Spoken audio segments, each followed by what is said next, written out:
Hello everybody and welcome back to the Leeds Lens for a video actually we haven't done, or a stream we haven't done in a while, which is the closing whistle, which we actually did at the start of the season, but we sort of dropped off because it wasn't as relevant, whereas I think now we are at a point where there's quite a bit to discuss. Obviously went live a few hours ago talking about Leeds United, and obviously their 3-1 loss away at Nottingham Forest, which is what we're going to continue to do. But I think obviously in that thing, it's about the game, it's about the emotional reaction to the game, whereas now I think I am feeling slightly better about the situation. I am sort of understanding of the situation, and I feel like you can almost communicate with much more of a level head, and we can talk about stuff like the Daniel Farke situation, which I think will dominate all discussions for the next thing, because I do think when I've checked online, because of course when I do my instant match reaction, I don't check a lot of social media because I don't want to be influenced on my opinion. Obviously I'm influenced by what you guys say in the comments, but a lot of it is sort of my feeling on the game and how I sort of thought it was going to go, how it went, and that sort of thing. Whereas obviously this sort of show is very different in that sense, because I get the chance to view stuff on social media, talk to people as well. I've had a few phone calls with a few mates of mine as well, who are all Leeds United fans, of course.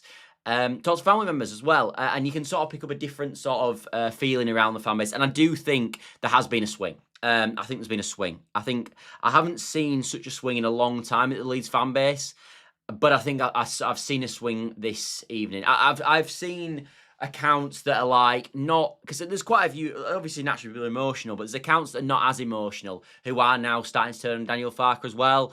Well-renowned people in the fan base sort of turning on Daniel Farke as well. And as I said, there has been a shift. I've got to be honest, to start my stall out straight, I'm not there yet. I'm not there yet. I'm not at the point yet of saying Daniel Farke out. It's not because I'm paid by the board, surprisingly enough. Surprisingly, a channel with 1,100 subscribers is not actually paid by the 49ers. Whoopie-doo. To be honest, if they want to invest in the channel, crack on. Don't think they probably do though. But I'm not there yet. I'm not there yet. If you want transparency, I'm not there yet. And there's a few reasons for that, and that's where we're going to start the show. The first reason is, even if people want Daniel Farke out, in my opinion, I don't think we should be bringing in a new manager at this exact moment. And I'll show you why right now. And this might have been mentioned before, but I'll show you why. These are Leeds United's next fixtures coming up in the division. These are our next fixtures. I don't see a new manager picking up loads of points in these games. And I think with a new manager, one of the most important things when a new manager comes in is the manager bounce. This is something that will transfer and sort of decide, I think, a lot of what happens with managers. I think you'll learn a lot about managers in the first sort of 4, 5, 6 games. And when you've got 4 games like that coming up, I don't want to bring a new manager in for them games. I don't want to do it, because what will happen if we bring a new manager in for them particular games is he will come in, he'll probably lose them games, because we're probably going to lose them games regardless. And then it'll already be sort of like we saw almost Ange at Forest, where it's already massive pressure on him when he doesn't really need that and almost doesn't deserve it. So for me, even if you want Daniel Farke sacked, and even if I did want Daniel Farke sacked, I wouldn't want a replacement manager coming in. I'd rather at that point go to a caretaker manager. So for me, the decision until these games are done is either do you want Daniel Farke in charge, or do you want a caretaker manager? Do you want to take his assistant, or however you do it, like we did with almost Scavala a few years ago? Do you want something like that? Which maybe some of you guys do. I don't want that though. I still think the best chance of Leeds United picking up points in these particular games is with Daniel Farke in charge, as opposed to a caretaker. And like I said, I don't want to bring in a new manager because I don't want to spoil it for these games, when I think after these games, we've got Brentford away, Palace at home. Yeah, they're not brilliant games. Brentford won again today. Palace, obviously, we know are a good team as well, so they're not going to be easy, these games. But at least they're games that you can go, well, we can actually potentially compete in them games and get better outcomes and get results that might sort of quantify it. So like Ian says in the comments, Farke out, which is fine. As I said, I'm completely understanding now. I get why people want him out. I completely get it. And I've got it all along. As I said, my part of the reason I'm holding back is because of the games. And the other part of it is, we have seen this pattern before.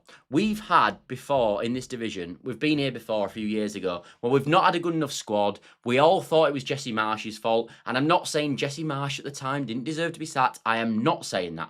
Not a chance, not a chance, not a chance. Marsch, I wanted sacked when we lost that. Funny enough, the Forest game, we lost 1-0, won it at Brennan Johnson volley, and he obviously got sacked in that game. But I was happy for him to leave at that moment in time. But we all thought it was Jesse Marsch's fault, and we thought a new manager comes in, will correct this. A new manager came in, it was Gracia. He didn't correct it. Then we sacked him and Allardyce came in. That didn't correct it. So I would be careful if you want Daniel Farke sacked. I'm not saying you shouldn't want him sacked. I'm just saying I'd be careful because we have seen this happen before. And we've seen things that we thought was just all fine and just a change in manager, and it hasn't worked before. And I look at our squad at this moment in time, and I still massively worry about the level of this squad. I massively worry about the level of this squad, and I still believe wholeheartedly that this is one of the worst teams in the division. That's how I'm with it. So not the worst. I think Wolves have got a worse squad. I think Burnley have got a worse squad. I think I look at everybody else, and I think it's much more tricky to have a conversation about it. Maybe Fulham, in my opinion, potentially they're the only ones. And this is not a defeatist mentality. It's just where we're at, and we're having honest conversations. This is what we're doing. So I'm sort of thinking. There also is the potential as well, is because we're currently 16th in the division. That's where we are.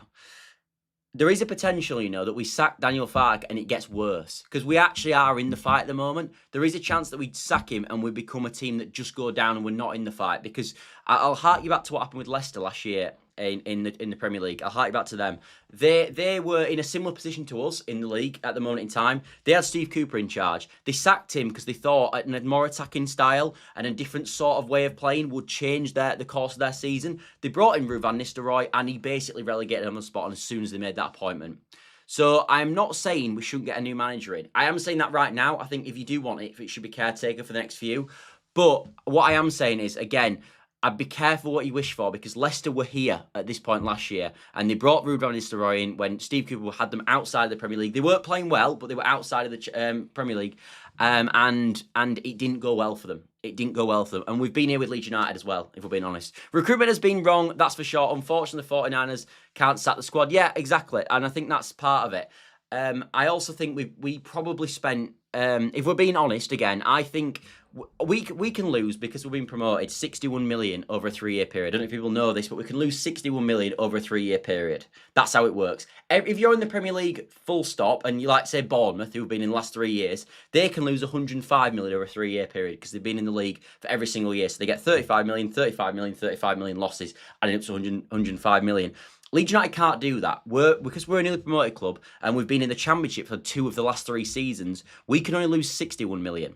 So because of that, we actually lost in the Championship £61 million. I don't know if people know this or they don't, but we lost 61 million in the 2 years that we're in the Championship. The first season and the second league season, them combined, we lost 61 million, which has meant that we've been in a position where this season we can only lose £100 million over this, zero over the year, nothing at all. So obviously your turnover's higher, which has allowed us to have the transfer window we had in the summer, but we couldn't lose a penny this season, and I think going into the league in that position was going to be a nightmare. Always, it was going to be a nightmare because we were always going to be left short. We weren't going to be able to spend the money. We needed a Sunderland transfer window. We needed 150 million in this squad. I've said it a few times now. I'll say it again. We're 50 million short in the team. We needed another 50 million quid, maybe a bit more. If we'd have had that, I think you can talk about being a competitive squad. But people talking today about Nottingham Forest and sort of like they're one of the worst teams in the league, and I get all this. I think this is all absolutely fine. I completely agree with that. But what I would say about Nottingham Forest is they're a team last year that got into Europe. They finished in the European positions. They finished 7th place in the division in the Premier League. They had a better squad than us last season. That's something we can all agree with. That Leeds' squad last year wouldn't have finished 7th in the Premier League. They then spent over £200 million this summer. Leeds United spent £100 million. So they already had a better squad. They already had the likes of Mikolenkovic, Murillo, Morgan Gibbs-White, these sort of players. And then they went, and also we'll have another £200 million. So they've outspent us this summer and they've already had a better squad to start with. So these games were always going to be tricky. They were always going to be tricky. Now, that doesn't defeat the level of performance levels, and I think that's something you can question, because it's not just how you get beat, it's can you adapt in a way, because bearing in mind, Nottingham Forest, obviously, have had a bad start season, but not just that. If they're playing the Cup this year, they might lose to a team that's in the Championship. They probably will lose. We see it all the time. We see Championship teams beat Premier League teams in the FA Cup all the time. So you can with a worse squad beat a team with a better squad, but you've got to come up with a different game plan to do that.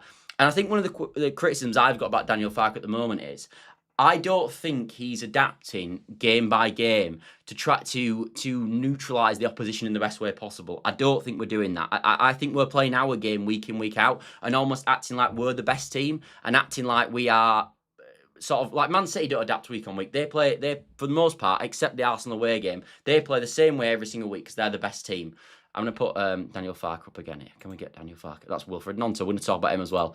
But yeah, with Daniel Farke, as I said, he for me, he doesn't look like he's adapting week in, week out. We're still trying to play this slow, methodical build-up. And I know why he's doing it, by the way. I think people don't understand why he's doing it. The reason Daniel Farke is playing this slow, methodical build-up is not because he wants to do it to create loads of chances, in my opinion. I think he's doing this slow, methodical build-up because he knows that the best way for Leeds United not to concede goals is just to have the ball. That's my opinion. I think he knows that us passing round the back between Beal, Rodon, Ampadu, all these players like we saw, and having 51% possession at half-time away at Forest, I think he knows we're not creating a lot of chances. But I think the reason he's doing it is because we then have the ball, so we're not going to concede a goal. So the best way of defending is we'll just keep the ball. And I hark back all the way to Norwich in the playoffs.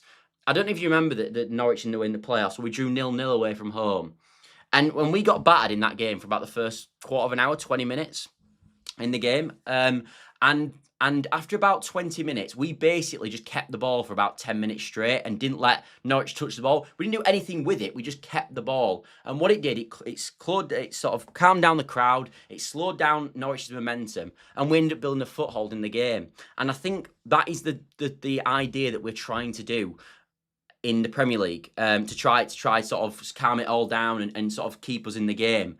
The issue is that unfortunately we're not good enough on the ball to do it. So when the ball goes into the likes of Longstaff, I'll get the team graphic up. So when the ball goes into like the likes of Stack here or Longstaff here or Ampadu here, they just lose it. And the ball gets turned over, and then you have Morgan Gibbs-White, well, we're not set up properly because we're getting transitioned on, losing the ball, winning the ball here, and then coming straight at your back four. And we saw it in the second half when I think Dominguez maybe went down the line and it got as a cutback and it went out for a corner, but Igor Jesus could have scored. And that's the issue. And against Brighton, it happened loads. In that first half against Brighton, we had more of the ball and we just lost it in these areas all the time. And in that game, it was lots of Jorginho Rutters, Belabers, Ayari, who was picking the ball up in the midfield, but they play it quickly forward, and then we'd be outnumbered in transition. So I don't think that's working, in my opinion. Anyway, let's get into some of your guys' comments, but I've got a few other things to mention as well. Recruitment, we've said that. And with Leicester, Van Nistelrooy wasn't a proven manager anyway. Yeah, he wasn't. I wonder who the manager is that people want, by the way. If I had one, we're going to talk about it a little bit later, but I love the idea of Terzic, but I just don't think he'll come, but I might be wrong. Think if Leeds pull the trigger, the new man who comes in will want a budget for the January transfer window. Yeah, he will. The issue is that he's going to have to create his own budget because we know we are tight on PSR, like I said. So if he's going to come in and sort of change it and bring players in, he's going to have to sell some players. He's going to have to look at it and sell players. You're looking at maybe, people don't like this because I think there's quite a lot of like for Perot at the moment, but I think Perot's someone you got to potentially move on. Could you move on Gellart? It might be too soon and you might get a worse price from it. Could you move him on? Is the players in this squad that we can move on? Could we move on Jack Harrison? Could we move on Melier? We're not going to get much for these players, but can we move on some of these players? Potentially, and that might give yourself a revenue. Or can we do something like loan with obligation to buy next summer, something like that? But obviously, if we are doing that in January, loan with obligations, it's going to have to be loan with obligation if we stay in the Premier League, because we probably can't afford players if we go down as well. And that's obviously got something to bear in mind. So can we do stuff like loan with obligation to buy if Leeds United stay up? I think these are the sort of things we're going to have to do in January. And that's something the new manager potentially would have to sort of comprehend with and look at, I think. Farke is reactive, not proactive in games. He is reactive, not proactive. He is. I agree with that. I think that's fair. Not the manager, it's the players. Goalkeeper, push ball back into a dangerous area. Rodon Beal looking at each other. Calvert-Lewin is worse than Bamford. Perot is crap. You've got a lot of messages here. Well, it's either Brendan Rodgers or Gary O'Neill.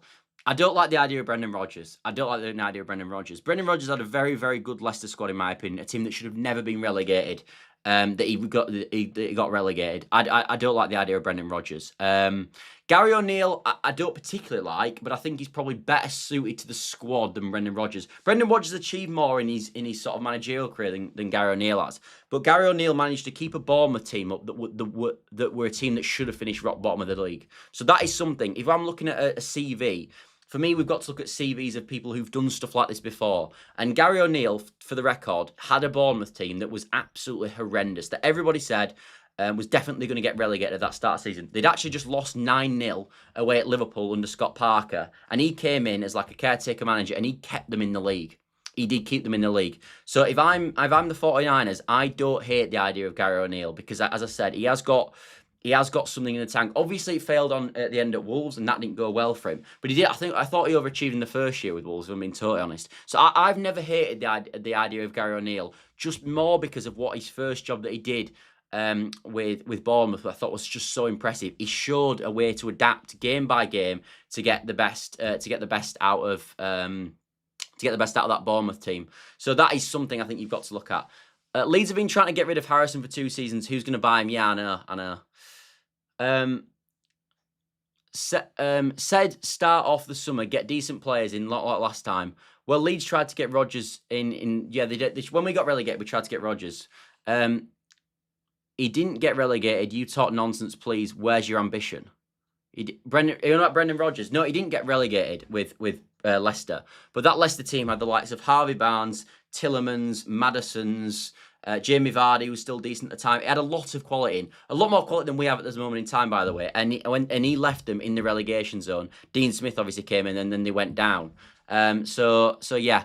Clive says where we had Bielsa, we did have Bielsa, and I didn't do the Leeds lens at that moment, but if people could have seen my reaction when we sacked Bielsa, I thought that was the most ridiculous decision we have probably made since I can't remember. Sacking Bielsa for me was the worst decision the football club has made in my lifetime supporting Leeds United. I can't think of a worse decision than that. And people might go, that's mad because we were losing every game. For me, Bielsa was holding the club together at that moment in time. I thought Radrizzani was a poor owner. I thought that Victor Orta had no idea what he was doing. Angus Kinnear, I don't think is a particularly good CEO either. So I thought Bielsa was holding all the ship together. We got rid of him, and it was no doubt that a year later we were in the Championship. So I thought that was a horrendous decision, and I also think as well, because there was a lot of comparisons naturally made between sort of Daniel Farke and Bielsa. One thing I will say, and I'm open with this. I do not have the affiliation to Bielsa that I had with Daniel Farke. That I have with Daniel Farke. Bielsa for me was like a god. He's the best manager I've ever seen at the football club. I don't have that with Daniel Farke. I thought he did a good job for us last year, but I don't see him in that same stature. So I'm not as I said. If I fully thought that that sort of sacking Farke was the right thing to do, I'd happily sack him. That I wouldn't have an issue with that. He finished 5th and won the FA Cup. Yeah, fine. But I know that. But he didn't. In his last job, he failed. With Leicester in the Premier League, for me, he failed at the last hurdle. But he has got pedigree. My point is though, for me, we need to find a manager that suits the playing squad and is. We're going to be in a relegation battle, in my opinion. So we need a manager, in my opinion, that's going to suit a relegation battle, and someone who's got sort of not Sam Allardyce, because I think his time's over, but someone who can adapt game by game and get the best out of a squad, which is not one of the best teams in the league. And I think Gary O'Neill's CV, what he's done, would probably suit it more, personally. But as I said, he's not my first choice. My first choice, by far, is Terzic at Borussia Dortmund. And he was at Borussia Dortmund, he left. The reason I like Terzic is because he was the manager that got Dortmund to a Champions League final in a game that I actually thought they should have won the game. They lost 2-0 to Real Madrid in the final, but I thought they were the better team, actually. But getting Dortmund to a Champions League final is proof that you can have not the best team and get the best results. And I think that is something that I would look for in a manager, not having someone who can overperform with a set of players. Because for me, a manager that comes into the football club at this moment is going to have to overperform with a set of players that, for me, probably are in the worst 3 in the league. So that's something that I'm looking for, and Terzic is perfect for that, in my personal opinion, because, as I said, he's shown he can change his style of play week on week with Dortmund and overachieve with a squad that shouldn't be getting to Champions League finals. So, and that's at the top level. This is in the Champions League, not in the Premier League. So, yeah, Terzic for me is my absolute number one. He's my absolute number one choice. However, my only thing with Terzic is that I don't think he takes the job. Is my opinion.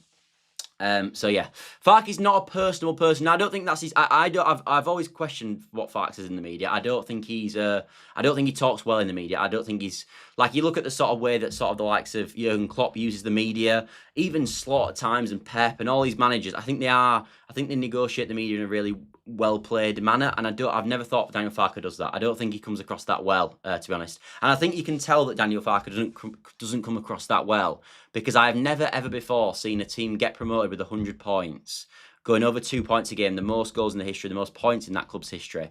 And instantaneously, there was fans in this fan base that obviously wanted Daniel Farke sacked in the summer.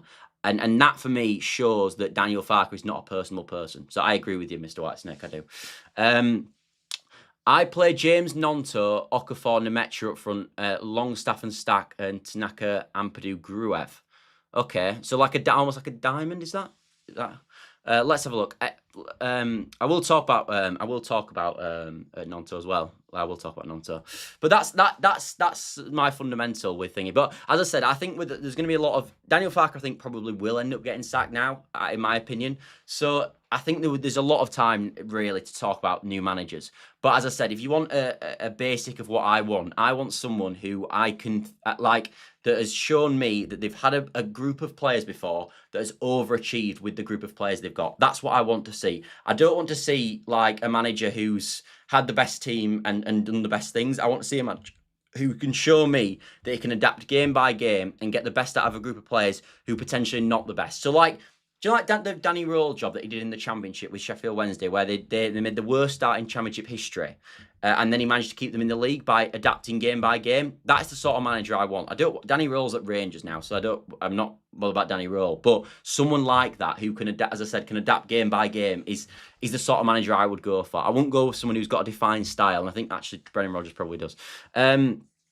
Blame the 49ers. Yeah, well, look, the 49ers are accountable for sure. The transfer window in the summer is just not sustainable to have a transfer window like that, I think, and be competitive. Like even Daniel Farke, regardless of what people think of Daniel Farke, and I think there's obviously such a turn now of people going against him, but he called this in the summer, didn't he? Like Daniel Farke said in the summer that there's not enough, that we haven't got enough quality in this team. He said we needed 2 more. I think all the fan base really said we needed 2 more. I didn't really see anyone in the fan base saying we shut up shop now, we don't need to buy anybody. We needed more bodies in the summer, and we didn't get enough bodies in the summer, and that is now paying dividends, I think, with where we are in the division, and we're seeing the impact of not getting them extra players in the attacking third. Like I know PSR is an issue, 100% it's an issue for Leeds United.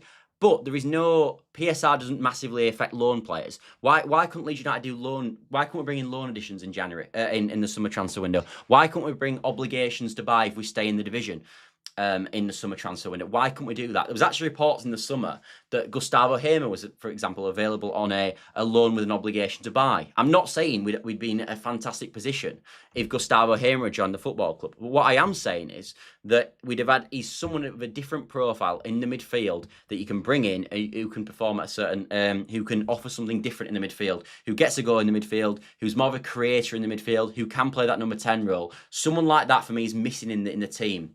And I think that's an important fact to note. El Canouse, another one as well. El Canouse has gone to Stuttgart on a loan with an obligation to buy as well. So again, he's another one. I think their obligation to buy is about £19 million for him. Could Leeds United not have done a loan to obligation with an El Canouse? Maybe he would have preferred to go to Stuttgart than Leeds United. I don't know where his head was at. Obviously, I don't know El Canouse personally. But that again shows players of a certain calibre who could have made a difference for Leeds United and potentially were available on loan with obligations, which we should have done in the summer. So 100%, of course, the 49ers are not a culpable. In fact, one of the reasons why I'm probably still not Daniel Farke out, like a lot of you guys in the chat, is because I don't think the team's good enough. So I think that if we had a fantastic team, then I would think that Daniel Farke should be sacked, because I'd say he's underachieving. But I don't actually think he probably is underachieving at this moment in time, because I don't think the squad is good enough. As I said, let's get the team graphic up and I'll show you what I mean. Like, In the final third today, so our attacking players today, we had Okafor on the left, who I think he's okay. I think Okafor's fine. I don't think he's like Rafinha, but I think he's all right. He can do it. He's decent, and I think if we had someone like him on the right hand side, we might see a better outcome for Leeds United. But he's not like a world beater. And then I look at Nemecha. For me, probably does he start for any other team in the Premier League? He definitely doesn't start for Forest. In fact, Forest have got 4 strikers better than Nemecha. Aronson wouldn't start for anyone in the Premier League either. And we haven't got a number 10 at the football club. So so you look at, again, Forest, they've got 4 attacking players there. They've got Gibbs-White, they've got Ndoye, they've got Dominguez, and they've got Jesus. Our 4, we haven't got a number 10, so you can write that one off. And then we've got Aronson, Nemecha, and Okafor as our front 3. That is just mental to have that in the Premier League. It's actually mental. So it's difficult because it's like, as I said, I don't think Daniel Farke is doing a brilliant job, but I look at the tools that he's got, and you've got to bear that in mind. You have to bear that in mind. The tools are just so bad. Ampadu's been poor as well. Yeah, he has. He hasn't had a great time of it. Manager should got was Dyche. Yeah, well, as I said, this is what I mean. Like, I didn't mind the idea actually, and I was almost hoping yesterday that David Moyes lost. Because I think if Everton had lost, Everton would have lost yesterday. There'd have been quite a bit of pressure on David Moyes, potentially movements in the fan base as well to remove David Moyes. And I actually think someone like him would actually suit would suit the Leeds United team. I think they would. So that is where I'm at with it. I wouldn't have minded David Moyes, but I think obviously now he's got that win against Fulham, it's changing the scenario. The other thing I would say, by the way, is I think a lot of people in the chat will probably rate the likes of Marco Silva. Well, Marco Silva's on the same amount of points as Leeds United. He's lost 5 of his last 6 games, and the only team he's beat is actually Wolves at home. So who were the worst team in the league by a country mile, and also they went out of 10 men in that game as well. So again, there is other managers that are failing who we all probably deem are better than Daniel Farke with probably better squads. You're judging players on how they are performing under Farke. Yes, I am. Yes, I am, mate. But this is what I mean, Clive, in terms of my honest feeling is, and I've said, I can say this a few more times, but my honest feeling is, I think if we bring in a different manager, I think people are going to be. I don't think people are that worried. I think people think we could go down at this moment in time. I really do think people could think we could go down at this time. I get that. But I think people will not realise how bad this squad is until Daniel Farke is removed. Because I think I think people think that Daniel Farke is so bad. He's like, we're just getting trashed because of Daniel Farke. And as I said, I'm not saying he's doing a fantastic job. I'm just saying when we get a different manager in and they start losing, what is the excuse then?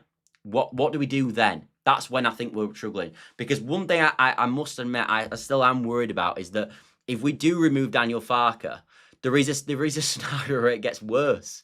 There is a scenario where it gets worse. People wanted to move Bielsa and it got worse.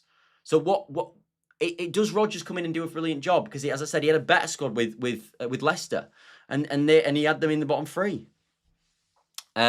Would David O'Leary come back as manager? Probably not, mate. I don't think so. No, I don't think Pep could get a tune out of the team. Well, Pep's a different sort of manager. Like, the other thing to mention with this manager situation, which I think is important, is like, say there was obviously rumours to Klopp this week, which is never going to happen. We're never going to get Klopp. I do think Klopp would keep this team in the league. Whoopie-doo. Well done, Scott. You think Klopp would keep this team up? I do think Klopp would keep this team up. I think there is managers in the world that will keep this team in the league. As I said, I think Terzic would keep this team in the league. My issue is, can we get them managers? So it's all good saying this manager will keep us up, this manager will keep us up. Can we get these managers? Can we get a manager that's good enough to keep us in this division?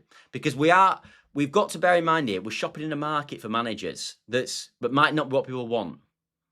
So that is something to bear in mind, because managers don't really want relegations on the CV, and that could happen no matter who the thing is. But that's probably part of the reason why it's maybe a good time to sack Farke now, because even though it's sort of maybe I don't think it's justified at this exact moment, there is a situation where you go, well, it's more attractive to a new manager to come in now while we're 16th and look at it and go, well, we're not actually doomed yet. We're not, as I said, we're not Wolves. We're not like 7 points adrift. We're still actually out of the bottom 3. So you get a new manager in, it works, and he could keep us up, and he might be more likely to take the job right this moment. But as I said, the only issue I've got is that I look like Scotty T. I've never heard that one before. I actually am called Scott, but I've never heard Scotty T before.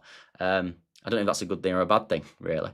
But as I said, these are our fixtures, as I said. So these fixtures, you don't want a new manager coming in for them because you'll ruin the manager instantaneously. Pochettino wants to come back to the Premier League. Yeah, he might do, but Pochettino, I won't go Pochettino, and I actually don't think Pochettino would take the job because obviously he's got the US men's national team job at this moment in time. It's funny, I've got half the chat talking about the fact that I'm not giving the players enough grief, and I've got half the chat saying that I'm not giving the manager enough grief. So that's the split, I guess, that we've got at the moment, which is fine. As I said, everyone's up with an opinion. But what I was going to say about Pochettino is I don't think Pochettino takes the job at the moment because he's obviously been brought into the US men's national team for their upcoming World Cup, which is in the summer. I don't think he leaves that job right now with the home tournament coming up for the USA. I just don't think he does that. I think he'd probably stay on, and I think you'd be looking at after the World Cup if you wanted Pochettino personally. Stop moaning about the manager and look at these players. Goalkeeper was 5th choice. Yeah, well, I've got to be honest. I was quite. I've said a few times actually on this channel that with the new signings, I was quite sort of happy with them. I liked all the new signings. My only criticism of the signings really was the fact that I didn't think we had enough of them. Like I thought Perry was a good signing. I thought Biol was a good signing. I thought Goodmanson was a good signing. Stack, Okafor, all these players I thought were good signings. I must admit, over the last few games, I'm not that convinced that they are that good signings. If I'm being honest, I don't know. I'm not sure that they are. Perry's not been awful, but he's not like could we have signed a better goalkeeper this summer than Perry for the price that we paid? Probably. I think so, maybe. Biol, again, we paid 20 million quid for him. I am yet to be convinced on Biol. I'm not. It's early days, and as I said, Bogle didn't start that well at Leeds United, and then he was fantastic for the rest of the season last year. So you've got to bear this in mind. But I don't think Biol's looked that brilliant, if I'm being honest.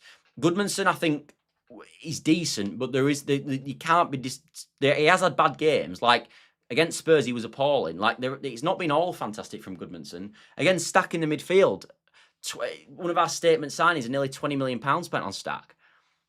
All right, but he's not revolutionised our midfield, has he? If we're being totally honest, like I think that all right, but he's not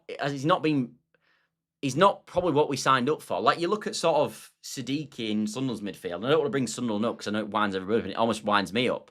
But like he's a better right now. He's having a better season than Stack is.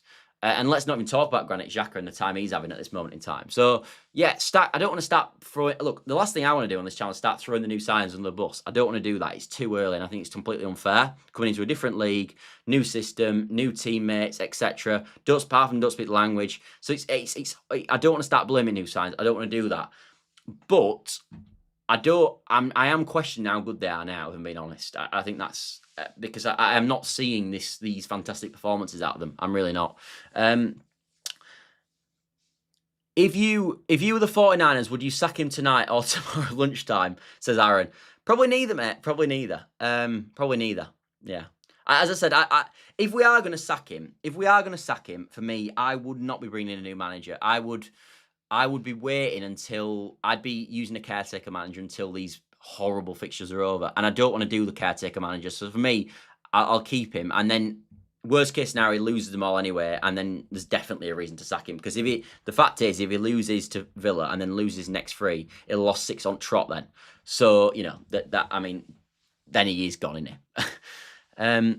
Yeah, those next 4 games after the international break will decide if Farke is still the manager. Think it's going to be tough. Yeah, they will. I think that's the case. I think that's the case. Also, as well, the game after that, I think it's the 14th of December, and it's Brentford away, which should still be enough time to get involved in the transfer window and them to have a bit of a say in the transfer window, which I think could be important. There's not much time at that point, but there could be. Players have dropped tools under Farke. Some of them not even getting picked. No manager can do worse than what Farke is doing. No manager can do worse than what Farke is doing. I disagree. I disagree. I think this. As I said, I think people will be surprised. I think this can get worse. I really do. We could have got free transfer defenders and spent the money on the attack. Yeah, we could have done, Clive. But if we'd have spent a free transfer defence, we'd have the same problem we've got in attack, but in defence, it wouldn't have been any different. Like. We were all with the money. We didn't have enough money to spend in the summer, so we were always going to be short somewhere. And we're now short in the attack. We don't have enough in the attack. But let's be honest here, we don't have enough in the attack. But it's not like we're keeping a load of clean sheets. I mean, I can't remember the last time we kept a clean sheet. When was the last time we kept a clean sheet? Newcastle, was it? It must be ages ago. I genuinely can't remember the last time. It's not like we're keeping clean sheets. We've conceded 3 goals again today. It was against a Forest team who were, if you look back at their games, they are not scoring a lot of goals. 3 shipped to them. 3 against Brighton. We conceded against West Ham as well. We're not keeping loads of clean sheets. So, you know, fans are so fixated on losing that sense and stability are lost. Fans are so fixated on losing that sense of stability are lost. Yeah. Look at the table. Christmas Day. Where Christmas Day 6? Where are we then? Yeah, I think part of the fan base is, as I said, I think part of the fan base just where I am is just overrates the team on what I actually believe. And as I said, I don't think that. As I said, I just don't think it's an easy fix to fix the manager. Jack says even into you too, Jack. 3 of our defenders are from the promoted team. Yeah, they are. Yeah. No, 2 of them are, because we've got Rodon and Bogle, but then we've got Biol and Goodmanson who are not. You're saying we beat Man City and Liverpool, no chance. I don't know if you're talking to me, but obviously I'm not doing that. Grass isn't always greener. Yeah, I agree. Would you give Pro a chance now or start Gray? I wouldn't give Pro a chance. No, I thought, to be honest with you, I thought Nemec did all right today. I just thought he did all right. I thought he's living on absolute scraps. Like, he can't have had... How many shots did Nemec actually have at their goal today? How many shots did he have? Did he have 1? And by the way, he took his goal really well, because that was an hard finish. That was not an easy finish, and it was a lovely shot into the far corner. Really, it was a really top finish from Nemec. If you're looking at... I mean, there's not really any positives about today. But the one positive was that Nemec, like, to be honest with you, the finish that Nemec did today, that shot into the far corner, I'm not convinced Dominic Calvert-Lewin could do that. The way he struck that ball, I haven't seen Dominic Calvert-Lewin hit a ball like that all season. I think Nemec might be a better ball striker than Dominic Calvert-Lewin. I think he might be. I honestly think he might be. Bogle, always out of position, not Premier League quality. Yeah, I thought he was poor today, Arthur. I agree. These players can play better. We've seen it. New manager can get a tune out of them. Farke never changes no matter how crap we are. Okay, as I said, I hope... By the way, as I said, I'll keep saying this as well. I hope everybody who's talked about Daniel Farke being sacked is right. I hope you're all right. I hope everybody that talks about Daniel Farke being sacked and Daniel Farke being the total issue at Leeds United is right. Because if Daniel Farke is the issue at Leeds United and it's not the squad, then if we sack Daniel Farke, we'll start winning games and we'll stay in the league. And then I can rest happy and we stay up. And because if we stay up one time, we'll have another 100 million into this team next summer. And then we've got a really competitive team. And then we can talk about league positions and trying to finish higher than just 17th. So I hope you're all right. I really do. I hope it's not just Daniel Farke. I hope it is Daniel Farke, because if it's Daniel Farke and it's completely his fault, brilliant, fantastic. New manager comes in, gets a tune out of him, we stay in the league and we sort of shine off into the sunset. That would be the best case scenario. I just think if we are thinking that, we're in for a bit of a shock. I think we're in for a bit of a shock. Anyway, let's have a look at this player. Because this... When we're talking about what we can do, because obviously we can't get into January right now, we can sack the manager and we can also change the starting 11. That's what we can do. And this player is becoming a bit of a frustration of mine. Not in terms of Gnonto himself, in terms of his lack of selection. I believe, honestly, that our best front three is Okafor on the left, definitely. Either Nemec or Calvert-Lewin up front. Probably before today, I definitely said Calvert-Lewin, but after seeing Nemec's finish, maybe it's Nemec. And then it's definitely for me Wilfred Gnonto on the right hand side, because one thing that Gnonto offers that the others don't do, when we play this slow methodical build up the pitch, Gnonto is much better at keeping hold of the ball, winning fouls when he has to, but just keeping possession, because the amount of times it goes into Brendan Aronson, he sort of spins around, does a 360 and then loses the ball is baffling. But for me, Brendan Aronson never passes it. It's just either if he wins a free kick or he loses ball, and he loses ball all the time. So for me, Gnonto is much better, and I think he's got a much higher football IQ, and I think he's a better right winger. I think he's a better right winger than Dan James. I think he's a better right winger than Brendan Aronson. I think he's better than both of them. So it worries me at this moment in time that he's not even in the squad. Why on earth is Wilfred Gnonto, if we think he's our best winger on the right hand side, not in the squad? I don't understand that. I cannot understand that. Because also he had Jack Harrison on the bench. So is Jack Harrison, Brendan Aronson, and Dan James better wingers than Gnonto? Because if you're on about Daniel Farke again and the negatives of him, that has got to be a negative. There is no way in a million years he ain't better than them players. And people, I know Daniel Farke obviously said after the game that the reason that Gnonto wasn't in the squad is because he's been coming back from injuries, he's had surgery, etc., and that there's no point risking him when he could have another 2 weeks now before we play again, and then he'll be fully fresh. I've got to be honest, I don't buy it. I don't buy it. So does that mean we're writing off this game then? Because this is a good opportunity for Leeds United to get points. We've got really hard games coming up. This was a good opportunity to get points. This one I cannot understand. I, for the record, as well, on this, I don't think Wilfried Gnonto is the solution that people think he is. I don't think we'll come in and be brilliant on that right-hand side. I just think he's better than what we've got. Like, as I said, I don't think that Perry's like a world beater, but I think he's better than like Melier, and that sort of thing. I don't think these players are brilliant. I just think they're better than. Gnonto's got to start after the international break, and James. Yeah, I think Gnonto's got to start. I'm not sure we're going to get James in the team as well as Gnonto, unless you're going to play potentially Gnonto in the 10. But I don't want to do that because I think that would mess up the midfield. The other thing with the team at the moment as well is, and we'll get the team graphic up for this, this is our midfield that we picked today. We picked Stack, we picked Longstaff, and we picked Ampadu. Now, there's one thing I think this midfield offers you. I do not think it's attacking presence, and I don't think this gives you a lot in terms of chance creation, and I don't think this gives you lots going forward. What I would hope this midfield gives you is defensive solidarity and help out the defence. That's what I would hope having these three in the midfield can do. Well, we've played these three today against a team who've been really struggling to score goals, and we still conceded 3 goals. That is alarming, because at this moment in time, we've got Perry, Goodmanson, Biol, Rodon, Bogle, Ampadu, Stack, Longstaff, and let's be honest, Aronson's playing because of his defensive work. So we've got all these players, we've got 9 players defending in the team who are in for defensive contributions, and we're still conceding 3 goals against a team who was struggling to score goals. That is mental. That has got to be wrong. How?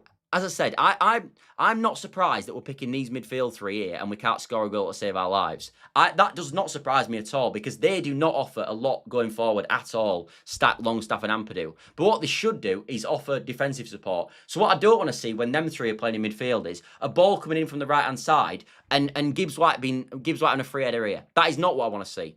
Yes, maybe Biol should have gone there. Yes, maybe Rodon should have gone there. But for me, if he's a midfield runner, one of Ampadu, Stack or Longstaff should track the midfield runner and be there to head the ball out so he doesn't have a free header. That's got to be one of their men, surely, unless they're going to pass him on. But in which case you wouldn't do, because Biol's marking the front post if it's a poor cross in, and Rodon's got the back post. So you've got to get Ampadu, Stack or Longstaff watching that Gibbs White run. That is absolutely criminal that he just... We've got a defensive midfield, where you've almost got 3 holding midfield players playing. Because bear in mind, Longstaff can play holding midfield. Stack did play holding midfield at Frankfurt, at Hoffenheim, should I say. And Ampadu's holding midfield player. Yet we've still got a free runner in the box. Gibbs White is offside there. I don't think he was offside, mate. I don't think he was. So that is something that's definitely got to be mentioned. That we've got that midfield and we're still shipping tons of goals. Does not matter what we think should happen on the pitch. Farke will keep playing this nonsensical way. Can't believe we're still seeing Harrison play for Leeds United. I know that it is crazy. By the way, as I said this on the match reaction, and I still back this. Do you want a controversial take, everybody? Do you want a controversial take? I didn't really hate the Jack Harrison for Goodmanson sub. I didn't hate it. And I'll get the team graphic up to explain why.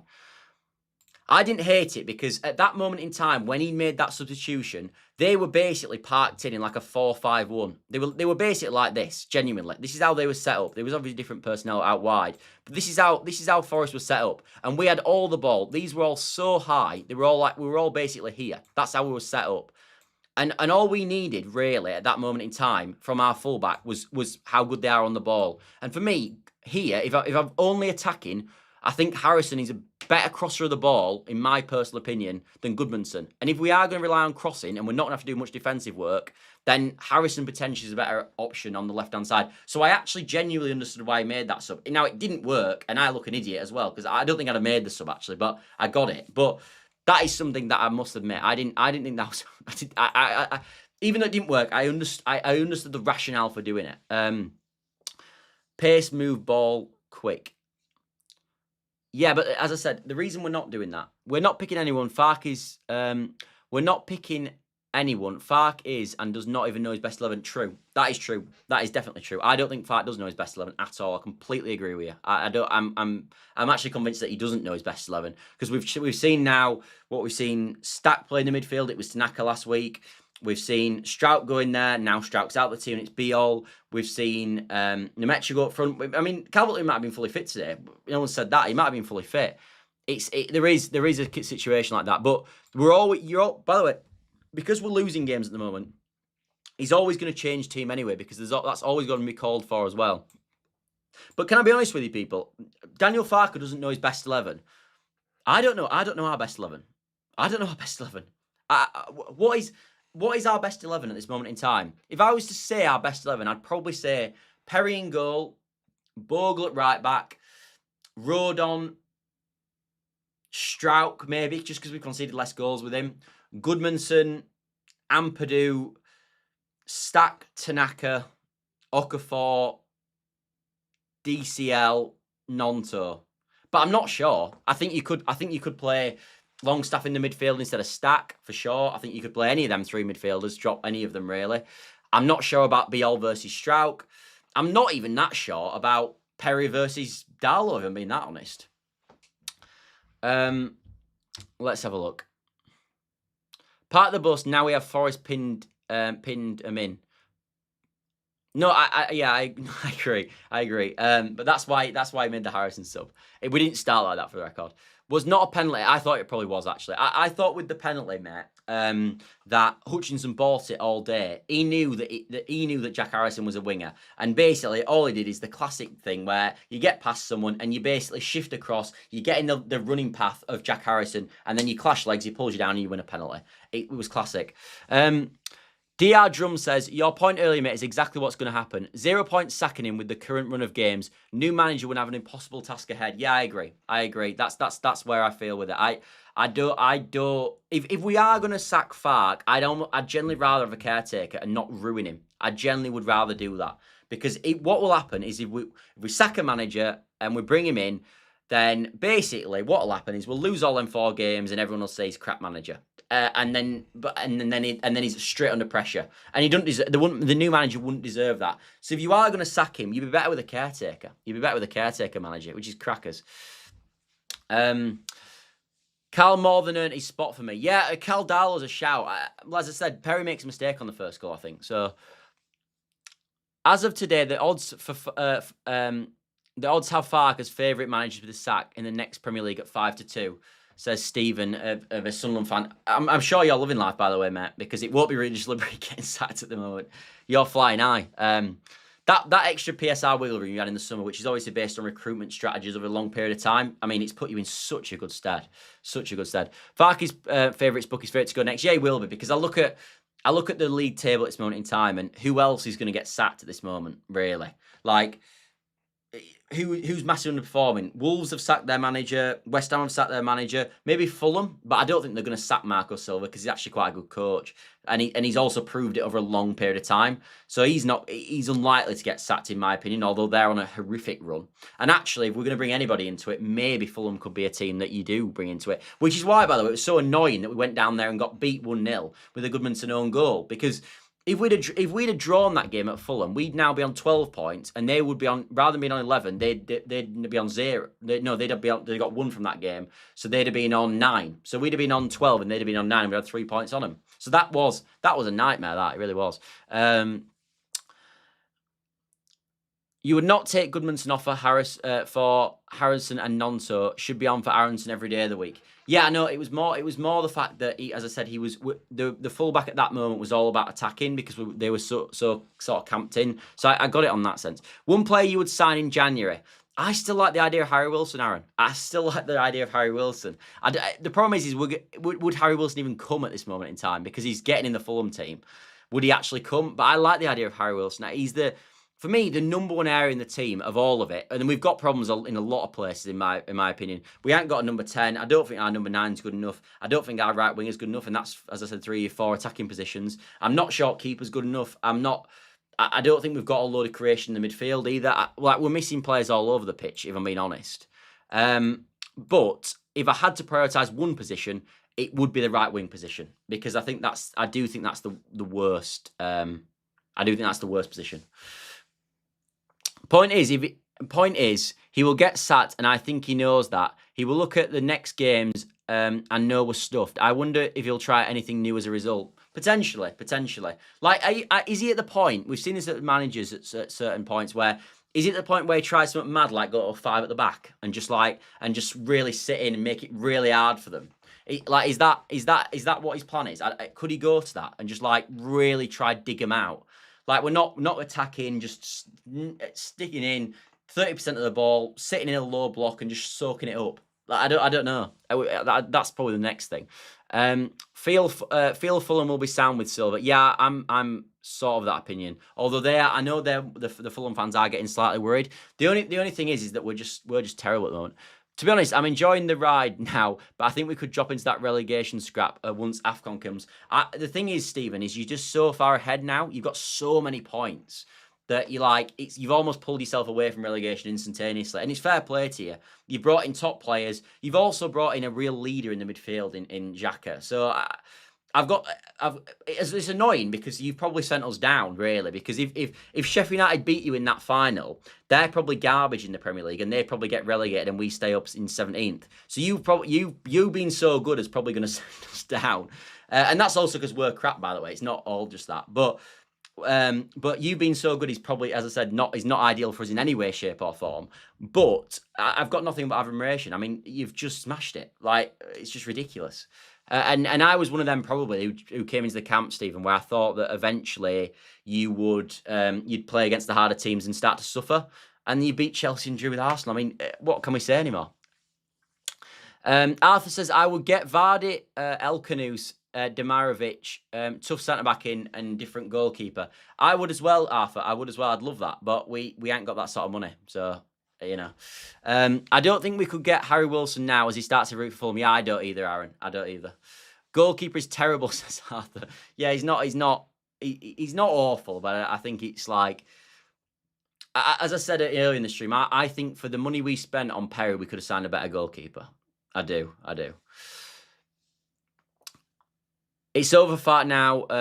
All we can do is get behind the new guy when he gets here. Yeah, well, naturally, mate, I'll back Leeds United till the end. Like that's for certain. And I think that's something bearing in mind that we're gonna have to do. And I was gonna bring this up anyway, so I'll bring it up now. One thing Leeds United have to do at this moment in time, as a fan base, I do think, is this is a tricky time at the moment. We're garbage. We're fighting for every single point. And we're absolutely abysmal away from home. But if you want a bit of a saving grace about this, Nottingham Forest stayed up a few years back. They won. Do you know the year we went down and they stayed up? They won one away game all season that year, Nottingham Forest, and they stayed in the division. They stayed in the division and they won one away game all year. We've already won at Wolves, so we have actually won an away game. But they beat Southampton away, I think 1-0, and that is the only away win they had. And they picked up the points under Steve Cooper at home that kept her in the league. So, and one thing that they had at that moment in time is they made that place a fortress. And one thing you can definitely bank on Elland Road doing is we can make Elland Road a fortress for teams coming. We can make it horrible to play at Leeds United. And one thing we're going to have to do is we're going to have to make our home form as good as possible and make it like the City ground in that season. And I think we've got a better atmosphere, in my opinion, than Nottingham Forest as well, our home atmosphere. So what we need to do is make Elland Road a fortress every single week and make it impossible to play at the football, to play that unless you're a Leeds player. And we can grind out results at home and stay in this division. We can do it. But that is the way it's going to be because we aren't picking up points away from home. But you don't have to. As I said, we need 7 more wins to stay in this division. We've won 3 games. We need 7 more. We've still got Burnley to play at home. We've still got Fulham to play at home. We've still got Wolves to play at home. That's 3. We've still got Brentford to play at home. We've still got... There's another one as well that's lower down in the division that we've still got to play at home. But there's quite a few home games that we have still got to play at home. And them games we're going to have to win. We are going to have to win them.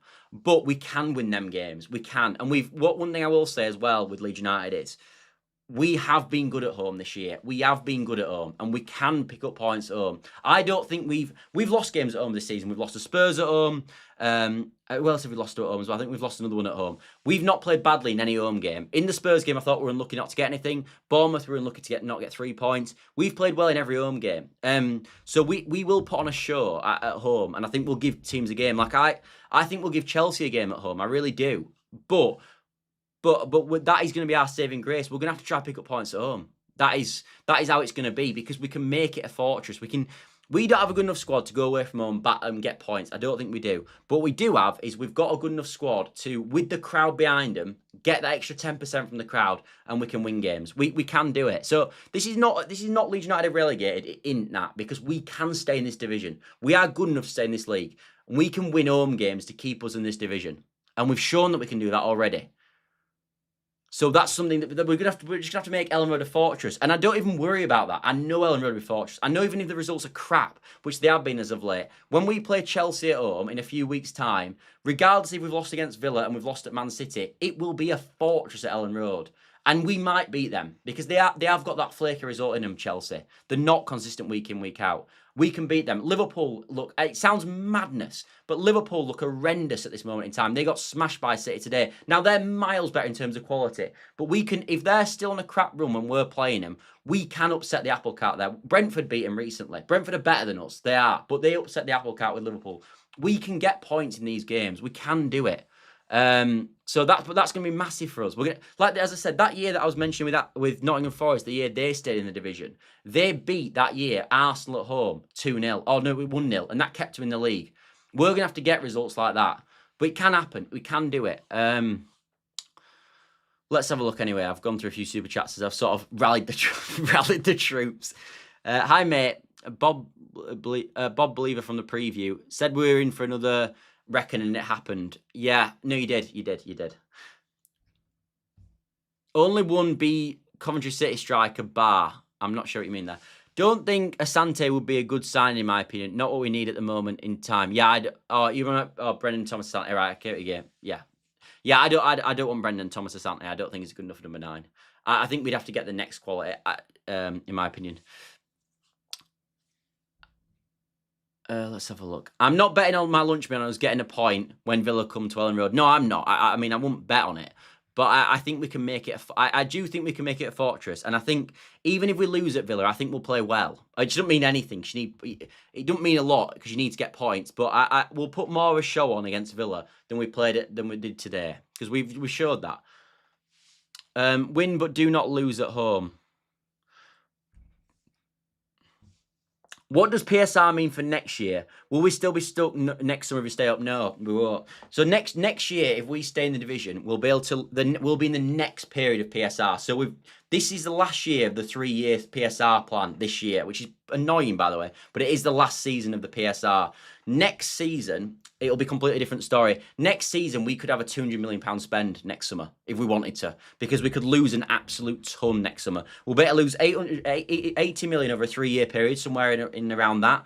And we've got all that money to lose. This year, we couldn't lose a penny. Whereas that's next summer we can, because it's the start of a new PSR season. So for the record, if we stay up this year, I think we'll be absolutely fine next year. We'll be absolutely fine. And I think we could be looking upwards rather than downwards for sure.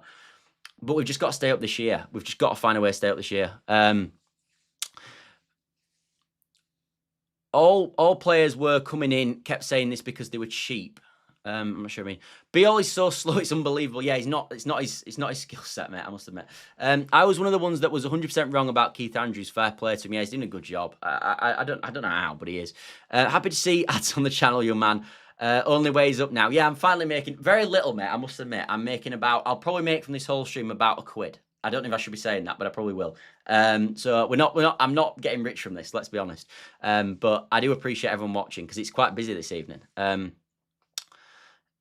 Keith Andrews on Sky Sports. Keith Andrews on Sky Sports commentary team always talks sense. Yeah, I didn't disagree. It's early, but I think the majority of people can agree it's already over for Wolves. So that's a plus in a way of teams at the bottom of the table in a relegation battle. Yeah, it is. Yeah, I think Wolves are going to go, and they've brought in Rob Edwards, who I don't think will save them. I think they're down. Yeah, I think they'll go down. There's also never been a team that have been on 2 points by this stage either, Stephen, who haven't been relegated. I looked through the Wolves team as well, and I think last year they were last year Wolves didn't win any games in the first 10. However, they had a bit of a start called Mateus Cunha, who's obviously doing really well at Man United. They just don't have anyone near. Wolves, basically, to be honest with you, have just sold the best players year on year. I mean, you saw one of them today playing for Man City in the midfield at right back. So in Mateus Nunes, like they've just sold the best players year on year, and eventually, if you keep selling your best players, you'll drop. And I think also, like, they've been tossing with the idea and, like, going near the fire of getting relegated for so many times. And if you go near enough to that fire, eventually you get burned. And I think this is the time. That's why, I've been given some money. That's why 17th would be fantastic, Scott. PSR dictates so much. Been going for an hour, great time flies when you're having fun. Well, I'm glad you're having fun, mate, because it has been a bit of a horrible day to be a Leeds fan, I must admit. Arthur says, Perot, Gruev, Meslier, Byram, Harrison should all be gone in the summer for me. Yeah, I agree. Hopefully some of them are gone in January, mate. Who's your 3 to go down, says Isaac. Oh, no, Isaac. Don't make me answer that, mate. Don't make me answer that. Well, at the moment, if I'm being honest, Burnley, Wolves, and at the moment, Leeds. Sorry. Wolves are gone, in my opinion. Need to start having a conversation about Ampadu. Not what I thought he was in the past few games. Never had a direct KP replacement or a Rutter replacement, in my opinion. Definitely not a Rutter replacement. I don't think Ampadu's bad. I just don't think he's as good as we thought he was. I really don't. I've also all Leeds outweigh into him has given me $1.99. That is the first ever donation I've had on the channel, mate. So thank you very much. Genuinely, that's made my day better. So I really, really appreciate that. I feel like I almost should give it back, but I don't think I can do that. So, but thank you very much.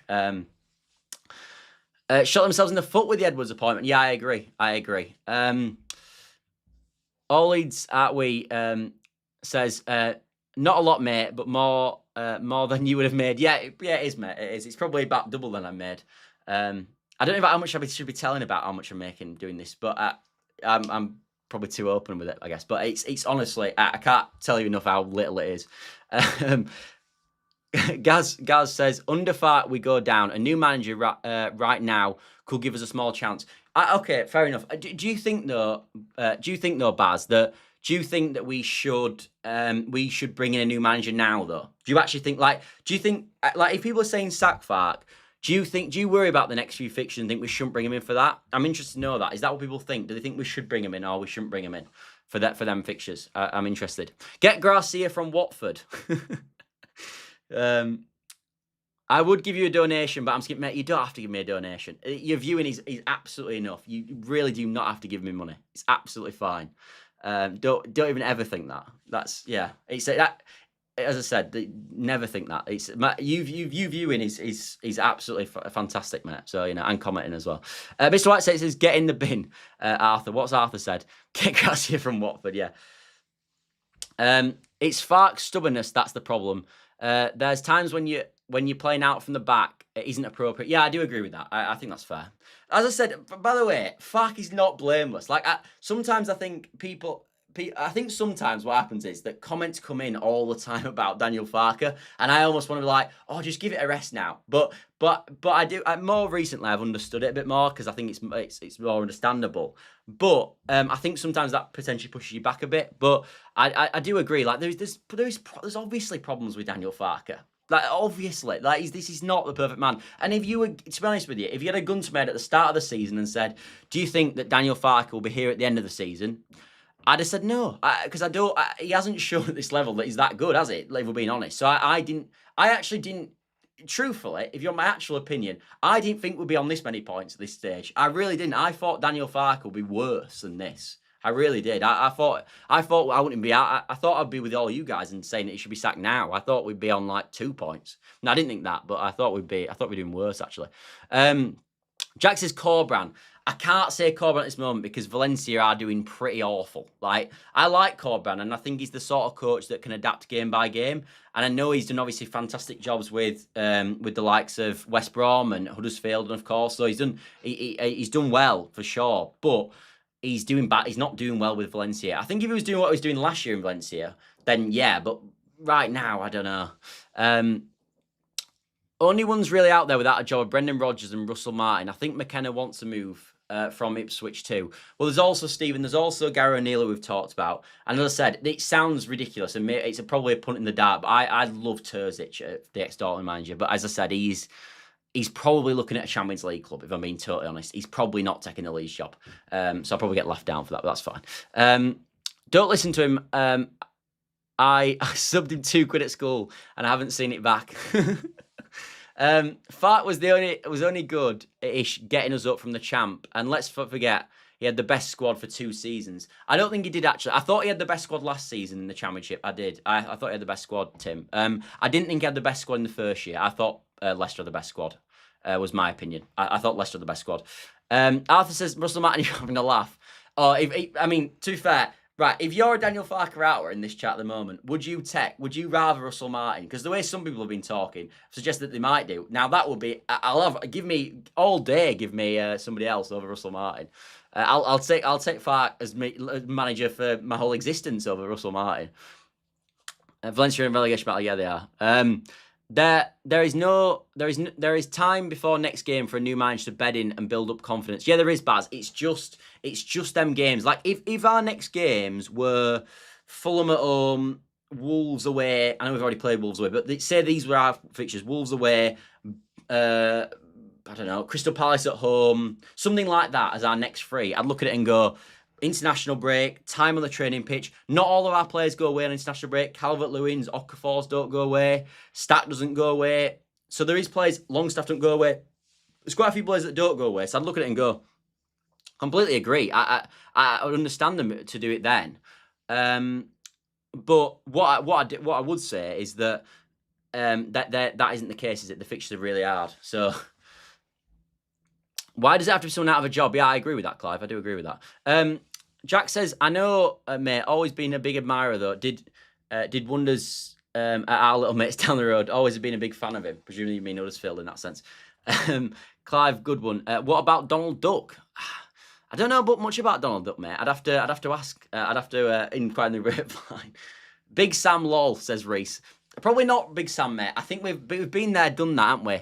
That was Leeds United. Wanted to go down with Big Sam in charge, but no, not Big Sam. Do you know what it is? Realistic manager targets, and I don't really want to talk about this too much because I don't really like doing it, but I will do it because why not? I'm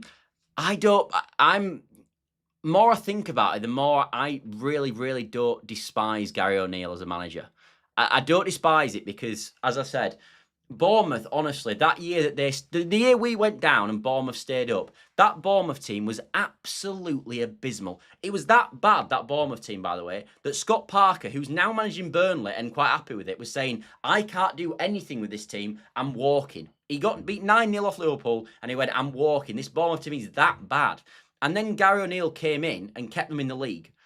Like I remember someone online saying, I'll never make a video again. Was it Tom Garrett? I don't even know who that is, but I remember him saying, I'll never make a video again if Bournemouth don't get relegated. It was that certain they were going down. Everybody had them going down.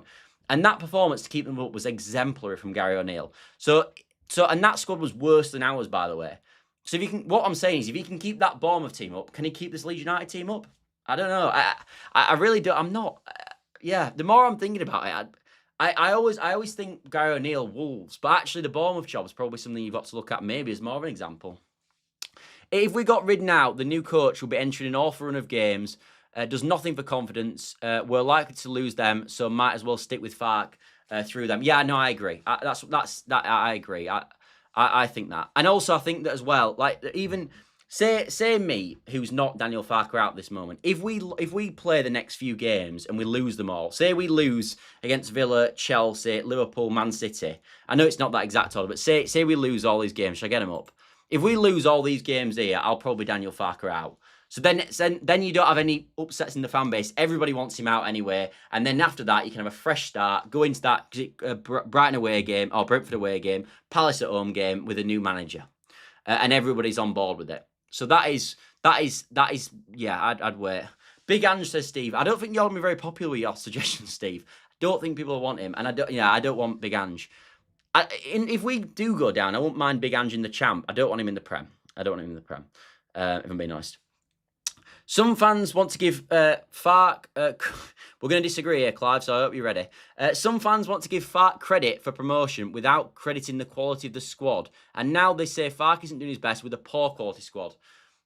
True, in a roundabout way, but I do want to give Farke credit for promotion because I have seen a number of times teams who have got really good teams not get promoted. Right now, Leicester, Southampton and Ipswich, none of them are in the top 2 or anywhere near the top 2. Ipswich are doing better at this moment, but they're not doing well. And they've all got really strong teams. So let's not pretend that you just have the best team, you always get promoted. Having the best team and getting promoted are 2 very different things. So, that's something to bear in mind. So you've got to give him credit. Regardless of what people think, you've got to give him credit for getting Leeds United promoted. I mean, come on. Surely even the most people who hate Daniel Farke can say, to be fair, getting Leeds United promoted 100 points, most goals in our history, most points in our history in a season, it's got to deserve some credit.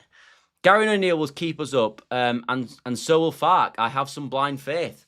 There we are then. There we are. Anyway, we are coming to the end now. I didn't think we'd do an hour and 10 because I've already done an instant match reaction, which, by the way, if you want to watch that and you haven't watched it, then you're more than welcome to go check it out. But yeah, thanks. But I will wrap it up there because I feel like I'm going around a bit in circles here. But thanks all for watching. As always, it's been. I must admit, I feel so much better after doing this stream. I hope you guys getting involved as well has made you feel better about the situation. Because, look, football, I make a video every day about Leeds United. So Leeds United means the world to me, as everybody probably knows who watches this. But it isn't the only thing that matters in this world. So,